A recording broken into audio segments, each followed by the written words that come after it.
Welcome everyone to our author event series. My name is Silas and I'm a member of the events team here at Brookline Booksmith.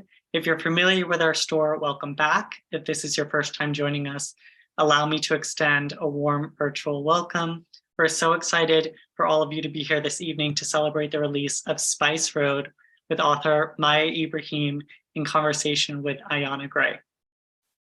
Ayana Gray is a New York Times bestselling young adult fantasy author and a lover of all things monsters, mythos, and magic. Originally from Atlanta, Georgia, she now lives in Little Rock, Arkansas. She reads avidly, but is no stranger to the screen as her debut novel, Beasts of Prey, is being adapted into a feature film. Welcome, Ayana. Hello. Maiya Ibrahim is the debut author of the Spice Road trilogy. Born and raised in Sydney, she's been writing stories since she learned how to boot up a PC and open her notepad. When not writing, Maiya can be found indulging in Lebanese food with her family, playing Skyrim, watching Game of Thrones, or swimming with friends in one of Australia's many spectacular sandy beaches. And I actually hear that it's also quite sandy in the hidden desert city of Kalia. Amazing segue. Of the Spice Road trilogy, where secret spice magic awakens the affinities of those who drink the Misra tea. 16-year-old Imani has the affinity for iron and is able to wield a dagger like no other warrior. She has garnered the reputation of being the next great shield for battling jinn, ghouls, and other monsters spreading across the sands. Her reputation has been overshadowed, however, by her brother, who has tarnished the family name after it is revealed that he is stealing his nation's coveted spice, a telltale sign of magical obsession. Soon after that, he disappeared, believed to have died beyond the forbidden wastes. Despite her brother's betrayal, there isn't a day that goes by where Imani doesn't grieve him. But when Imani discovers signs that her brothers may be alive, and spreading the nation's magic to outsiders, she makes a deal with the council that she will find him and bring him back to Kalia, where he will face punishment. Accompanied by other shields, including Taha, a powerful beast seer who can control the minds of falcons, she sets out on her mission. Imani will soon find that many secrets lie beyond the forbidden wastes and in her own heart, but will she be able to find her brother? We're so lucky to eavesdrop tonight on a conversation between two genuinely good friends. Welcome, Maiya and Ayana. Hello. Hi, Maiya. Hello. Thank you so much for having me, everyone, and for joining me, Ayana. Oh, of course. I'm so excited. I'm going to try to be a professional. Okay. But actually, I'm just very excited to see you and to get to talk with you. And this is like, I'm a Pisces, so I'm gonna rein in the emotion, but this is so cool because many years ago we were both unpublished authors. We met on Twitter and struck up a friendship. We ended up having the same agent and have gone through this journey together. And it's really special to get to be here with you virtually, but with you. Yep. Congratulations. I'm getting emotional now. Why did you do that? Emo. My two disclaimers, which you already know, but for anyone who's out there, you will see me look this way a few times. It's because right here, there is a small little doodle named Dolly. She is somewhat famous. And she has this magical... She's the star. She's actually the star of the... She has a really cool magical power where she only misbehaves when I'm doing a Zoom event. That's the only time. She is quiet. She will go to her bed and sleep all day. Until it is time for her to be quiet. And also I have my questions for you, so I stay on track. So if you see me doing this, as I'm trying to stay on track. So without further, that hurt, Dolly. Without further ado, Silas did a wonderful job of summarizing Spice Road, so I won't ask you to do it again. But I want to ask the question that like you're going to get asked a billion times from now on. Inspiration. How did this start? Where did this idea come from? Was there a dream? Was there a conversation or something that like kicked it off, or did it all come in pieces? So I always wanted to, I knew I always wanted to write an Arabian inspired fantasy, just because there was so little representation, you know, in that sort of there was just there was very little representation, if at all, that I saw or that I encountered when I was growing up and I was getting into fantasy. And so I always knew that I wanted to kind of create something that I would have loved to have read when I was in high school, and just kind of feeling a little bit invisible and I guess, not kind of not worthy of being, in these stories, and not being a hero and not having, I think representation is really important. And if you don't see yourself in media, especially like popular media, it just makes you feel, invisible. So that was the kind of like driving force. I knew I wanted to write an Arabian inspired fantasy. I knew I wanted like a fierce kind of female protagonist. There was always going to be a dagger involved somewhere, somehow, a lot of stabbing. But the actual idea, like I knew all those things, and then I didn't have a plot, so that's kind of a problem for an author. But then one day I was just kind of reading about, the Silk Road and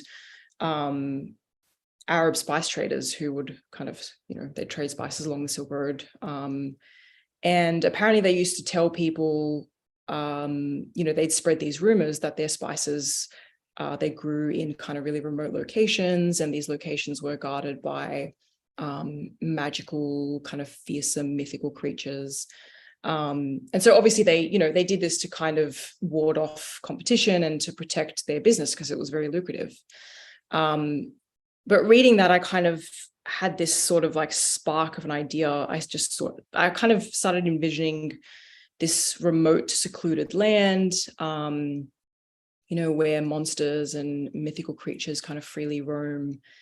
And I began associating like spices with magic. Like that just became like this kind of connection in my brain. And so then I thought, well, what if the spices themselves were magical? And then we kind of narrowed that down to what if there was a spice that you could ingest and it would give you powers. So that was really the start. And I feel like the plot really flowed from there because it was, so many issues already arise from having like a resource that can give you magic. Because, what would your country, what would your government do if they had that, and then what would other people do if they learned about that, and what lengths would they go to get their hands on it. So that was really the I'd say the initial spark for the story. And it's surreal to like sit here now and listen to you talk about it, because I remember us in like not WeChat, what is it called? WhatsApp, just like texting back and forth about this, and I'm still like geeking out a little bit, but okay. I just totally lost my thought because I'm just like, wow, we're here. I was going to ask about characters, but there was a thought that I had about I just that I appreciated what you said about representation and going a step further, not just any representation, but authentic representation, because we've seen plenty of stories where people have not done the research and told stories outside of their lane. And then what ends up happening is a lot of negative or just completely false stereotypes, narratives are pushed. And then that becomes Arabian fantasy, and it's shallow. And so I know we've moved away from talking about own voices, and I don't think people should have to be forced to like lay out their family tree to validate why they wrote something. But I'm really happy that this is a story that is coming from a place of knowledge, and it's culturally close to home. And I think as well, like there's a tendency, I'm sort of glad, I'm glad that we're moving away from this tendency to kind of like overwrite representation, in the sense that, I still occasionally get, you hear kind of people saying, oh, like this wasn't X enough, this wasn't, I'll use my book as an example, but this wasn't Arabian enough for me. This didn't feel like kind of, you know, and I think that that's a really harmful, hurtful thing.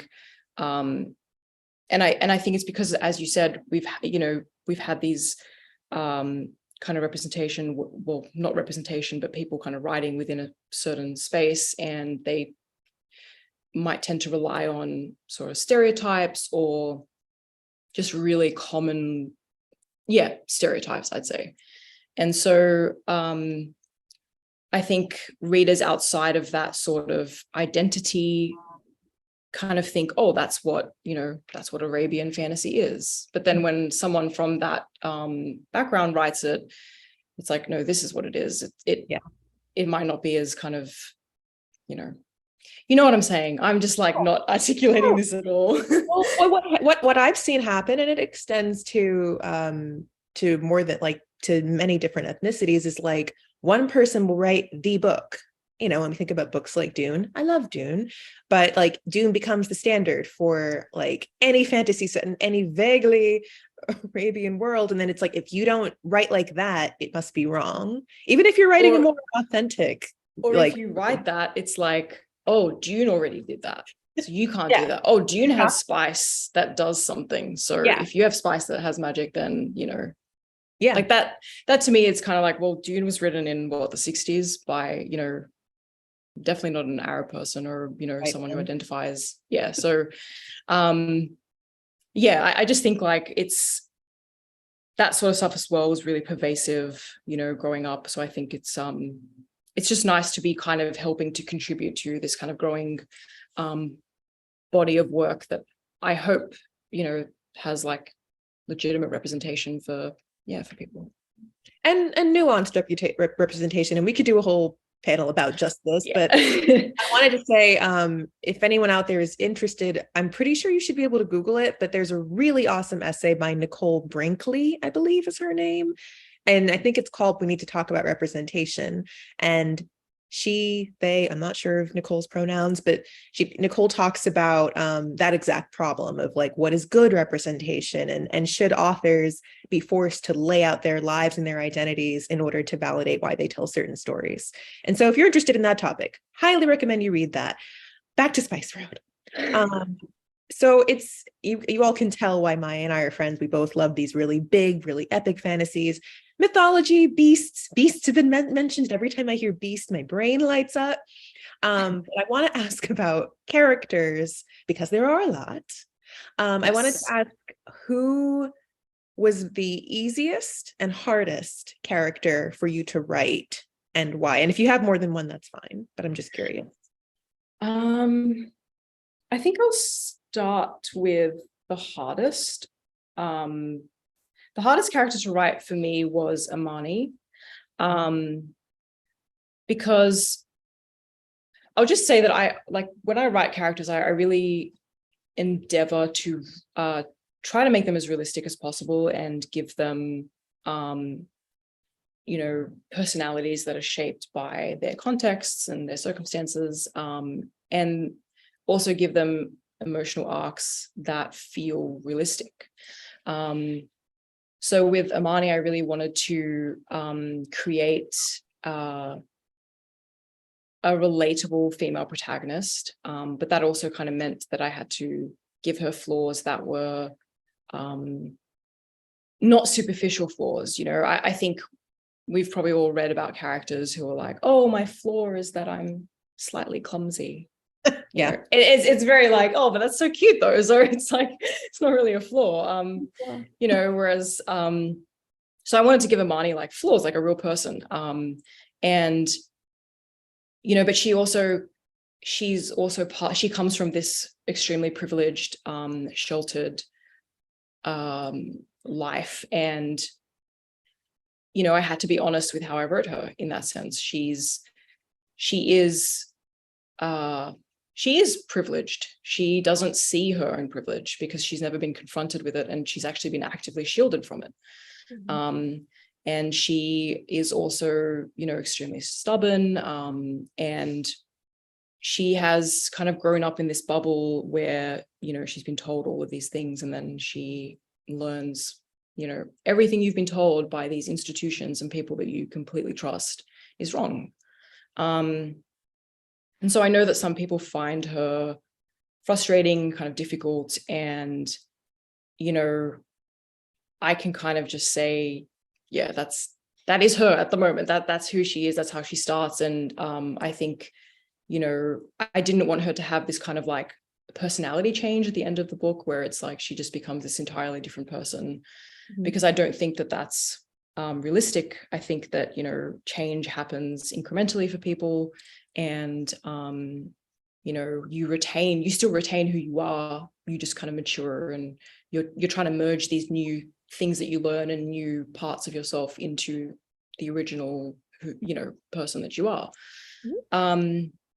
But she was challenging because she comes from circumstances that I don't come from. So, so there were even times when I was writing her and I was like, man, like I was just like, I'd be annoyed, and I'd be like, how can't you see this thing? But yeah, like I said, I wanted to be very honest with her and make her someone that feels like they could kind of step off the page and be a real person. So she was the most difficult to write. And I think there's a lot of sort of balancing between keeping her kind of realistic, but then also making her someone that you can still root for, and someone that, still has all these sort of excellent qualities. She's really loyal to her family. She puts her duty to her people almost above everything, and she really values like justice and mercy.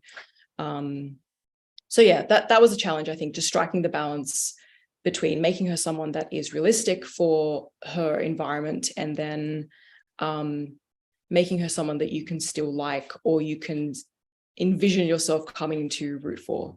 And especially because this is a trilogy, so there is a lot of space for her to grow, and I wanted to leave work there for her to do, and for me to do as the author, to kind of like, grow her and make her into someone, the hero. I didn't want her to kind of like start just like immediately as the hero. Do you know what I mean? Yeah. So yeah, anyway, she was the hardest character to write. And then I think close second would probably be Taha, because I'm just sort of wary about giving spoilers, but he can be a pretty unkind person. We'll just put it like that. He has his reasons, and I don't think it's not about kind of like excusing him or kind of being like, oh, he's the bad boy, but he has this tormented past. I just wanted to kind of render someone realistic, who this is a guy who has a very difficult and pressured relationship with his father, who is a man now of extreme power, but they come from really, really humble circumstances. And so there's this sort of duality of kind of remembering who you are, but then, you're trying to fit into this new, this new role that you have, and all this power and responsibility. So he can be, kind of mean and very conflicted. And he has a lot of work to do. So he was difficult to write. The easiest to write was Cain, I think. And I think that's probably reflected in the fact that like so many, from the early reviews that I've read, so many readers like Cain. So, which is funny, but because he's just like, he's charming, and he's cunning, and he's always like, 500 steps ahead of everyone else. So he was just very easy and fun to write. So yeah. My mind is like, Sorry. no. So I want to say, because I had this thought and then I was like having a little emo moment earlier, but I wanted to go back and just say that one thing I really love about your writing, Maiya, is how big and how rich your worlds feel, and how you really pay attention to the geopolitics and how different nations and cultures, how they interact, and where power lies and where power doesn't lie, and how that really shapes your characters, like, talking about who comes from privilege, and how that literally, it's not just, you setting a character in this place with no impact. Their environment literally shapes who they are. And it's harder to write characters who are not instantly like lovable, right? Who are nuanced. And I think we're kind of trained, like if you go back to like the classic hero's tale, we make our heroes likable, we want to root for them.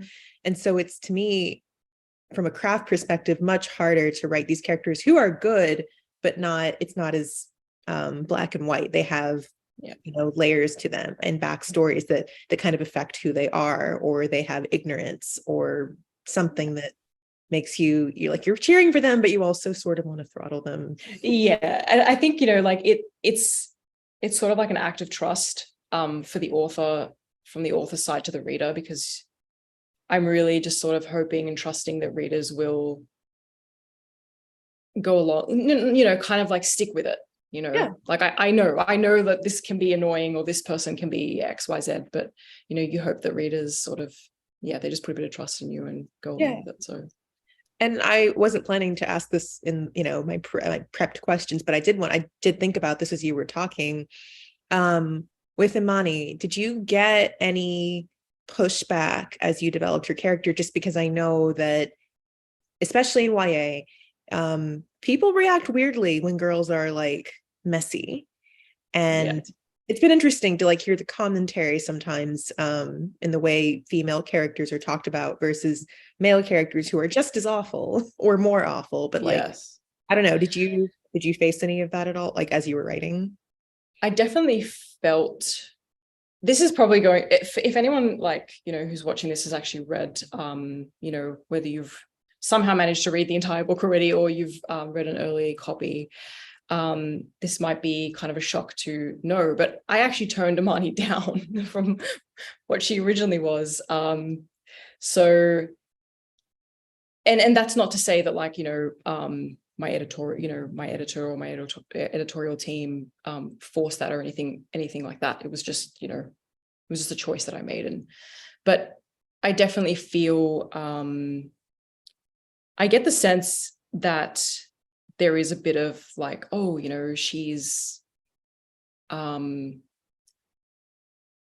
don't want to say the B word, but you know what I mean? Because she's strong-headed, and she is kind of very stubborn in her way. I definitely felt that there was some pushback in that respect. There's a lot of pressure to make female characters, I think, to, just pleasing, not very flawed, beautiful, but they don't know it sort of thing. And I think that female characters who don't fit into that at all are judged extra harshly. There's an even closer eye on everything that they do. And I have to say, I think it's a little bit stifling as an author, because that's always in the back of your mind that, when the character says something, you're like, oh, is that too, is that too sort of pushy or mean, or is she asserting herself too much? Whereas with male characters, it's just, you just write, like people will find ways to be like, oh, don't worry about it, boys will be boys, so yeah, I think that there was definitely pushback, which is just but you just, I'm just going to do it anyway. So it's kind of like, whatever. Yeah. Actually, so that made me think of another question. I'm going off the rails. I'm sorry. No.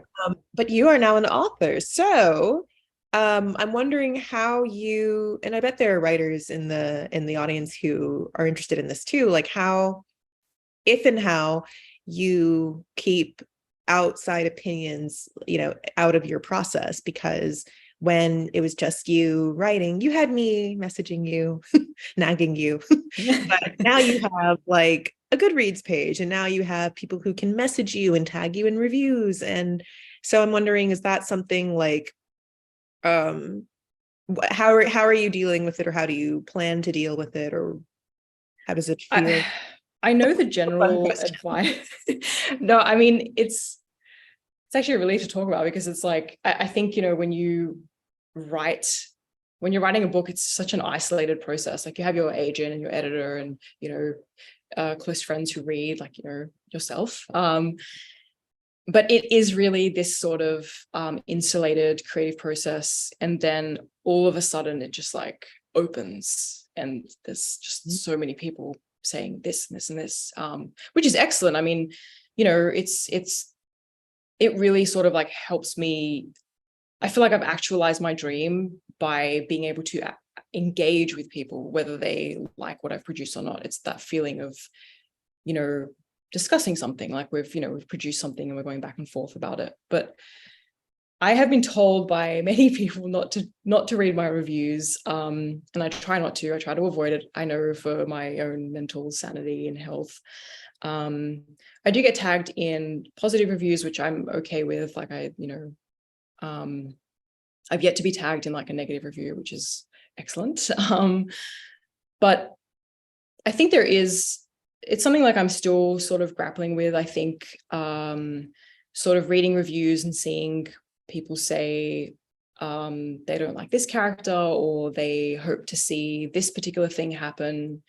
And I think it's now a very conscious activity on my part to sort of like take that in, but then really make sure I'm balancing that with what the original vision of the story is. I don't know. How do you find, like, do you find that it influences, or it has influenced your writing of like sequels or future books? So I'm one of those people that has like very strong boundaries, and that I don't read reviews.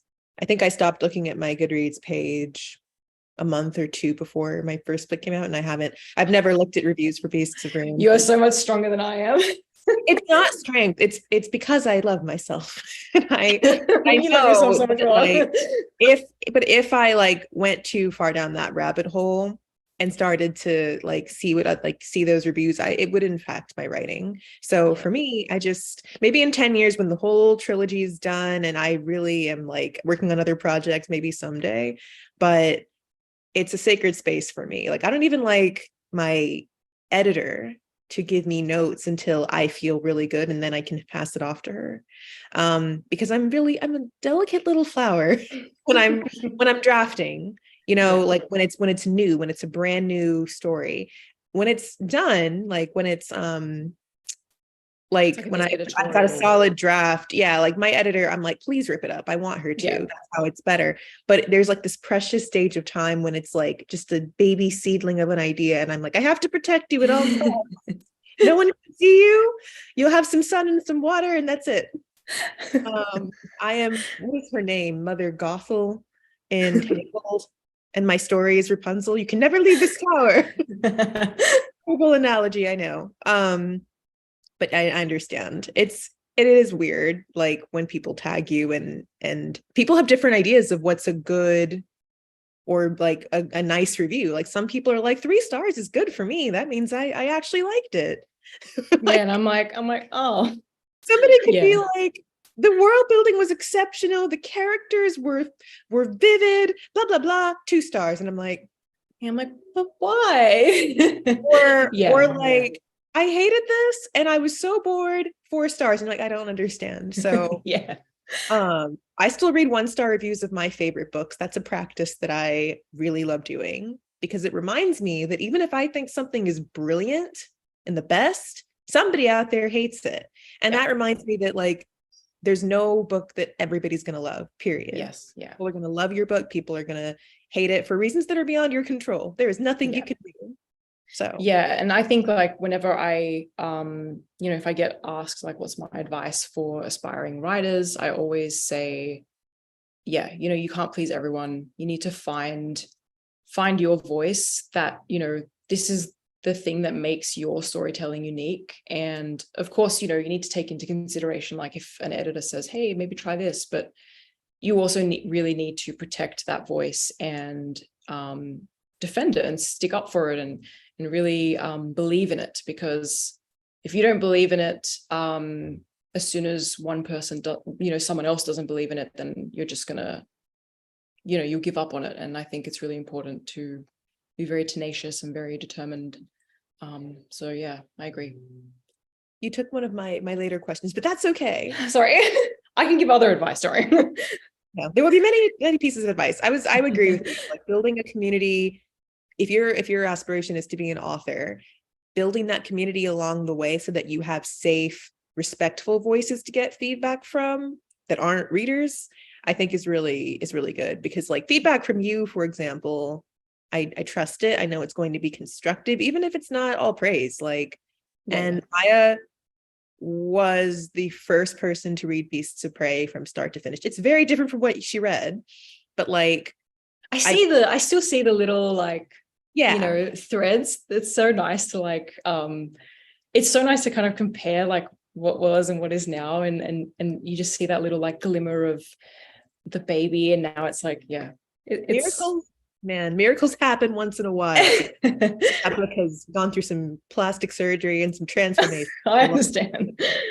But just to say, like, find your community and find people to get constructive feedback that makes you a better writer, as opposed to trying to, like you said, don't try to make other people happy, and trust your own voice. I agree. Yeah.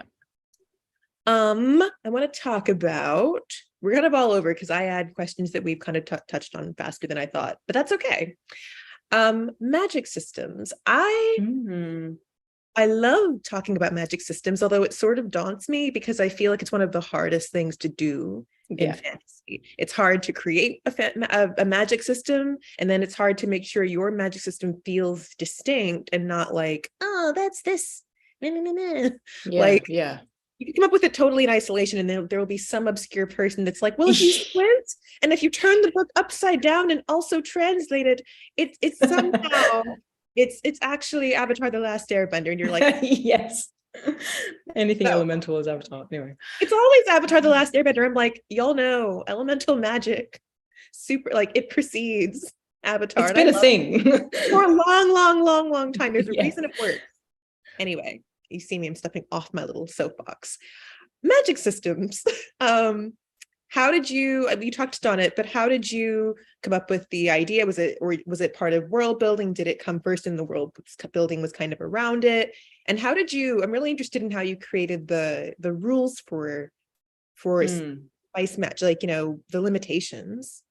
Yeah, I think the really difficult thing with magic systems especially is because, magic doesn't exist. So you're literally inventing something, and then you're giving it a framework and an internal logic, but it's still a logic that, you draw from the real world. So basically what I mean is sometimes something will happen and I'll be like, that doesn't seem possible. And then I'm like, what am I talking about? It's magic, but so it's a very kind of odd, sort of like turning your brain inside out exercise, especially because there is hard magic systems, and then there's soft magic systems, and some readers prefer that there is no explanation. It doesn't bother them if magic is just sort of spontaneous, and who knows how that works.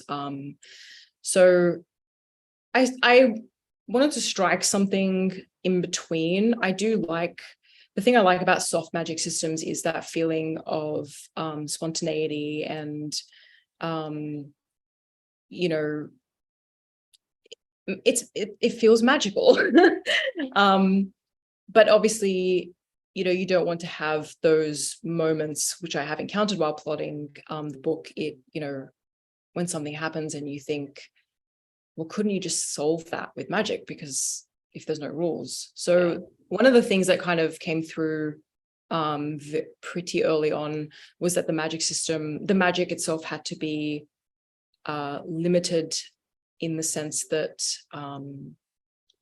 it's a timed thing. So when you drink the Misra tea, it doesn't last, it's not permanent.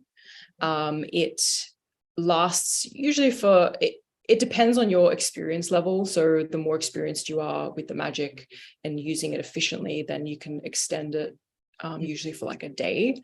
But if you are sort of brand new, you might drink the Misra tea and then you'll be able to use magic for 30 minutes or an hour, depending on, what you're doing. So that was something I was very conscious of, sort of introducing a limitation that was just easy to understand, and it immediately curbed a lot of those plot holes that could potentially open up.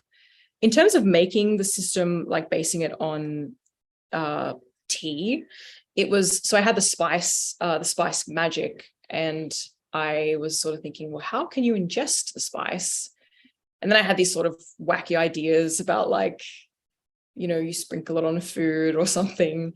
But tea is something very, it's just very beloved in the Middle East and North Africa. And it's something that I've grown up with. You serve, you have tea at meal times, special occasions, you serve it when guests come over. So it felt very natural, and I thought it would be something special and unique. And the really important thing for me was making the magic system feel part of the world building, not just something that I have layered on top of the world. It feels like it's part of the world, and the world sort of springs up around it. So that was the reason that I put it into tea. In terms of, like, when you drink the Misra tea, you master an affinity of the land. I don't want to spoil anything, but the tea is, so the Sahirans believe that the Misra tree was given to them as a gift from the Great Spirit. And so they're able to master an affinity of the land that the Great Spirit presides over. So yeah, I wanted to kind of create something that was it felt very earthy. It felt very integrated and inherent to the story itself, that you couldn't just take it away and it would be like, oh, we can just pop in a different sort of magic system. So, but it has gone through a lot of iterations. I don't even want to I don't even want to think about it, but it's gone through a lot of development. Oh, I remember the early versions of Spice Road, and it has changed, but I love it. And I think it's cool how you can, when you have those old drafts, watch the progress and, like, literally kind of see your thought process and how it's evolving and refining. I love it. I love all the versions of Spice Road. I do too. I hope. The cool thing is that, something that our agent said to me once is that writing is never lost. So the great thing has been, when I'm working on the sequel now, I'm able to go back into some of the earlier drafts and pick out things that I didn't get to use, but then I can now use them. So that's always rewarding. Yeah. St. Pete really comes through with the solid the advice. wisdom. And Maylee, when Zhao is here, hi Maylee. She also is one of Pete's clients, and she knows. And we're like, he just tells us all the same wise things, and it always works. Strange how that happens. I was going to, oh gosh, I'm just like, truly my brain is lighting up all over the place. I'm trying to, like, remember these things I wanted to ask you about and say, but I was gonna say, I think, first of all, like, craft plug, if you guys are interested in, like, learning more about magic systems, Brandon Sanderson, you might have heard of him. He is a writer as well. He has a really cool thing called Sanderson's Laws of Magic, where he kind of talks about the basics of what you need to create a magic system. And something you said, Maiya, is, like, basically a really good magic system has limitations, and the firmer you make those limitations, that's actually what makes it interesting. And when you use those limitations to create conflict and tension, like, naturally it causes problems that you can't figure out everything with magic, or the magic becomes a problem. So yeah, I really love that you thought about that, and you didn't do the Deus Ex Machina, like, they'll just magic their way out of it, which is easier. Yeah. But it takes a really good writer to understand that, and to, like, challenge yourself to write a more complex story. So thank you. Thank you. I mean, it makes things easier, I think, in the end as well, though, because I think when you're able to just say, oh, and then they magic their way out, it just robs some of the joy, I think, from writing and coming up with new solutions and exciting ways to do things. So yeah. Let's see. Sanderson's Laws of Magic are I feel like they're just foundational. Even if you don't want to write a hard magic system, it's just really, it's great knowledge to have. And, like, while I don't love to use these examples. If you're like hearing us talk about soft magic and hard magic, an example of soft magic, like an easy example of soft magic that I've often heard is Harry Potter. And then hard magic would be something like Avatar: The Last Airbender, just to use very universal references. Hard magic has very steadfast rules, and they can't be broken and they can't be messed with just to serve the plot. Soft magic is sort of like vibes. Yeah, it's hand wavy. It's like, Don't ask questions. Don't yeah. know how the sausage is made, just eat it. Yeah, and enjoy That's it. sort of that's sort of how soft magic is, whereas hard magic, like you really have it's a science almost. Actually, I think Yes. like Lee's books, the Grishaverse books, and the way she deals with the small science. Did I get that? Yes. Yeah. It's it's almost like a science. So that's the difference for those of you who are hearing us talk about these terms. Do you want to talk about craft or do you want to talk about research, Maiya? Maybe craft, I guess, because we're We're already on this. Yeah, we're on the craft Yeah. journey. I want to save time for questions, and I have a ton, but I'll curtail because we've talked about some of the things I wanted to ask. Yes. Okay. So basic question first: do you plot or do you pants? Like, do you before like? So if you're at the beginning of a story, you haven't, you have the idea in your head and you're excited about it. What do you do? What does that process look like? I always try to craft a pitch first, just to know if there's an elevator pitch, there's something there that is that works and it has a hook and it's catchy. And if I overcome that enormous hurdle, then I craft an outline, but it's a fairly loose outline. It just has sort of the really big beats of the story. So I tend to work on a 3-act structure, not because it's better or anything. It's just, honestly, it's just what I've kind of gotten used to doing. Occasionally 4-act structure, but anyway. So usually the outline will be that sort of level where it's just like characters start here, and then by the end of the first act, we're kind of doing this and so on. And by that time, I'm usually just like so excited to write that I just start writing. And I inevitably run into problems eventually. It could be after a little bit of writing or a lot of writing, like 50,000 words of writing, I'll encounter something that generally doesn't really break the story, but it pivots. And I'm like, okay, if I follow this, then this is like it's a fork in the road sort of thing. So then I kind of go back to the outline and I refine it and add more detail. Then I start writing again. I encounter another problem. I go back and I basically do that over and over until the outline is detailed from like beginning to end. I know everything that happens, everything, all the character arcs. And at that point, the writing also just sort of like flows really smoothly. And so I'd say I'm a bit of both plotting and pantsing. It's not a very efficient process though. I know that you're a plotter, aren't you?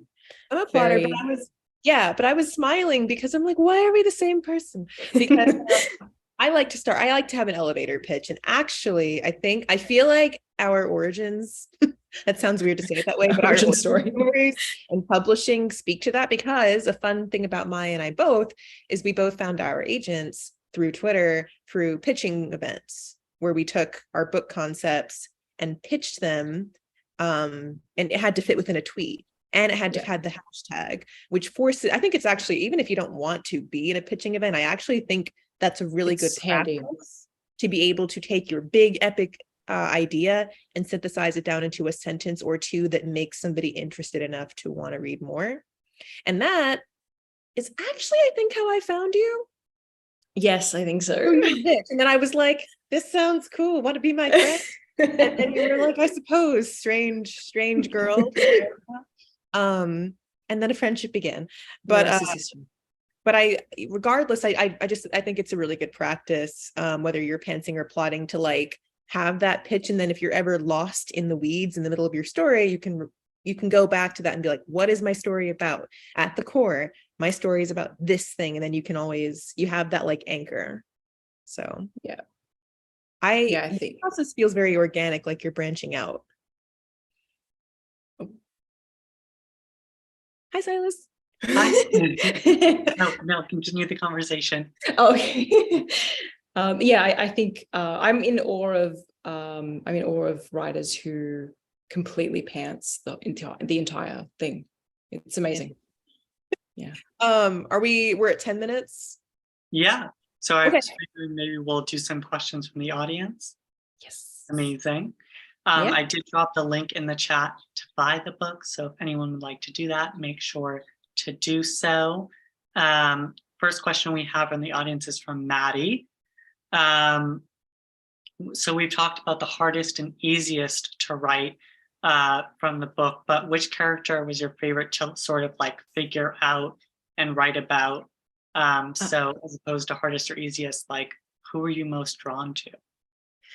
I'd say it would have to be Kane again, because I don't want to spoil anything, so I'm going to be very, very careful with what I say, but his story is very foundational to the trilogy story. So a lot of figuring out his story was figuring out many other stories and how things interact. And so it's really fun when you have a character like that, because you're kind of playing a bit of a mystery game with yourself, because you're sort of like, what clue can I plant here? And, you know, is this enough or is this too much? Am I revealing too much already? So I thought that was just like it's a fun thing to do. And it's really rewarding when you get to the end and you sort of see like speculation that people have, and you also see the twists kind of work well. So I'd say Kane, just because his personality is fun, but also he has such a big role to play. That's all I'll say. Yes, very. Very interesting. We'll have to wait for more. Yep. So Rahima asks, are your characters inspired by real people or any other beloved characters? I wouldn't say. I've sort of like put elements of people that I know within some of the characters. So I have two older brothers. So a lot of Imani's sort of her relationship with her older brother and how she views him as like her hero and this larger than life character, that's drawn from my own, I guess, how I feel about my own siblings. And you know, her parents, like her mom and her dad, just the way that they are. I don't want to say too much. My mom's like literally just over there listening, so I don't want to say anything. But yeah, it was more that not necessarily that they're sort of based on anyone, but just that I would kind of think back fondly on certain things and pull them in, and sometimes not so fondly. So like obviously Imani has a bit of a difficult relationship with her sister at times, and I think that's just like a sibling thing. So I hope my brothers aren't watching that. But yeah. Awesome. If you could go back in time before you published the book, would you have any advice that you would give yourself about like before you sent it out into the world? Do you wish you had changed the last thing? Do you wish that you hadn't and you'd been more confident? And Rachel is bringing us that question. Thank you, Rachel. That's a very bit of a challenging question. I think I would tell myself maybe to not do so much. You know, Spice Road I feel like has always been a very ambitious project. And it was very ambitious in the beginning. And I think that sort of made the editorial process a bit more involved than it had to be. So I think I would sort of go back and just tell myself to focus on the really core elements of the book and the really important parts and really develop those and work on those specifically. And then if you always need more, you can kind of add more in later. But yeah, it's better. I think it's better to start with a more concentrated thing as opposed to the behemoth that I had to sort of like pare down over a couple of years. So yeah, that would be my advice for past me. I love that. What about you, Ayana, before you put something out into the world? Ooh, like that I would have changed or Do you Or advice you would give? Yeah. Yeah, I try not to think about that because then I just like, probably the same. I think like I would have loved time. You know, we love to have more and more time to like when you're doing a trilogy to like really. I would have loved to have sprinkled more, knowing like more about things to come in one. If I'd had more time to weave it through the 3 books, and there still is, but like it'd be fun to have all 3 books in front of you and be able to work with all 3 of them at the same time, but that is not plausible. So Yeah. And I mean, there's sort of something about discovering as an author just as the reader discovers, you know what I Yeah. mean? It's It- like we wish that, or I have not published anything, but there I could see that there would be that desire to present the reader with this finished book that has everything woven in, but then it doesn't feel like a beginning, really, you know, Yeah. that people can get on board with. yeah. Yeah, it's interesting, I think, as well. It wasn't something that I thought about when I was writing the first one. I think when you're writing the first book of anything, whether it's a standalone or, you know, you're just so concentrated on this project, especially as a debut author, you just, the future is like, oh, I'll get to that. I'll do that if I ever get to that point. But now working on the sequel, yeah, I definitely see that. I'm like, oh, I wish I had sort of woven this in a little bit more. It's there, but it's not, you know, you wish you can kind of like hide in it a little bit, but that's just the process, I think. All right. And the last question we have is from Emily.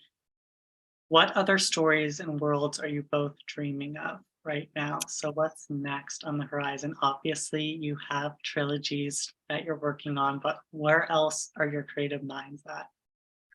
Ayana, do you want to answer this first? I do. Because I want to know. I want to know.